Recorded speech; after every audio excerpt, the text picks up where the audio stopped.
So what we see is over the years, there's somewhere between 500 and 700 jobs, tenure track, faculty, psychology, professor positions posted by mid-October of the year. We see that dipped significantly in 2020 due to COVID, hiring freezes, all that, but since recovered.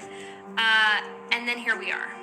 So I'm not a psychologist, but this is something that I think rings true across almost all disciplines right now because of federal budget cuts and funding cuts to a bunch of universities, or pretty much every university across the country. That means there's gonna be less faculty positions that are opening up right now. I highly recommend you watch this video. I'm not in psychology, but I can definitely confirm that in my field of population health and then adjacent fields of public health, nursing, and other medical and healthcare professions, I think this might even be more dramatic right now. There are very few positions open right now for tenure track faculty positions, and that's problematic because, as we know, there's a lot of devastation in healthcare right now. So across schools of medicine, school of public health, nursing schools, whatever, there have been wide hiring freezes. You've had faculty searches be shut down midstream. You've had individuals who have gotten offers with start dates, and those offers essentially have been put on pause indefinitely, which is crazy. And academic jobs have already been fiercely competitive.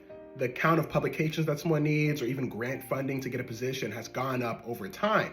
And so to think that now we only have a third of the jobs or even less in other fields than we did in the past, it's going to create an environment where a lot of people are going to get pushed out of this market. So you're going to have all these talented people who are getting trained and then they have no position to go into. For me personally, I'm someone who applied to a PhD program and I didn't even really want to go into academia. I've had some relative success in that space, and now I feel like that was one of the path that I think that makes the most sense for me right now in terms of training, mentorship, whatever. But I don't even know if I'm gonna get a job, honestly.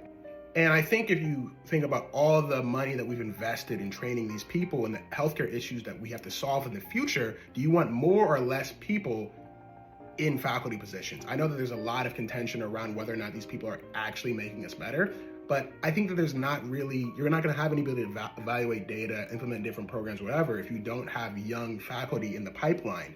And then another thing that I think is gonna be a long-term consequence of this is, what about the topics that are being covered right now? And so let's say you're only getting the best and brightest of all, there's always gonna be some attrition there. And so let's say you hire, I don't know, 10 people over the next 10 years, and then half of them in our fields where companies or other places can add a zero to their salary. Well, now you've lost out on a tenure line faculty position, and then you also don't have anyone else in the talent pipeline. It just feels like it's a budding disaster.